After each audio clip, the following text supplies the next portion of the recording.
Samantala, humarap na ang 8 sa mga naunang kinasuhan sa Sandigan Bayan dahil sa anomalya sa flood control projects. Ilan sa kanila ang kusang sumuko sa CIDG matapos lumabas ang arrest warrant. Si Isaiah Mirafuentes sa detalye.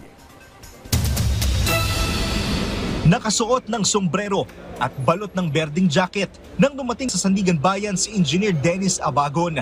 Pagdating sa courtroom ng 5th Division, wala siyang imik at nasa isang tabi lang. Naaresto siya kahapon ng National Bureau of Investigation sa Sikatuna Village sa Quezon City. Base sa detaling aming nakuha, siya ang dating OIC Chief for Quality Assurance and Hydrology Division at kasalukuyang OIC Chief for Planning and Design Division ng DPWH Region 4B. Makalipas ang mahigit 1 oras, 7 iba pa ang dumating sa Sandigan Bayan. 6 mula sa kanila ang sumuko sa CIDG, habang ang isa pa ay karagdagan sa mga naaresto ng NBI.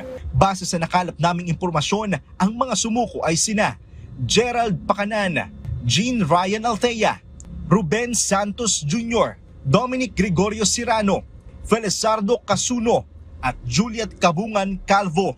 Nagtungo sila rito para sa commitment order mula sa korte at booking procedure. Kasama nilang dumating kanina dito ang mga opisyal mula sa NBI at CIDG. Ika-5 dibisyon ng Sandigan Bayan ang umahawak ng kasong graft, habang ang 6th Division naman ang umahawak sa kasong malversation of public funds through falsification of public documents. Ayon sa 5th Division ng Sandigan Bayan, nagpiyansa sa kasong first count of graft si Juliet Calvo na nagkakahalaga ng 90,000 pesos. Subalit wala pa rin naman siyang lusot dahil ang 8 akusado ay dawit sa kasong malversation na hawak ng 6th Division ng Sandigan, at ang kasong ito ay non-bailable o walang piyansa.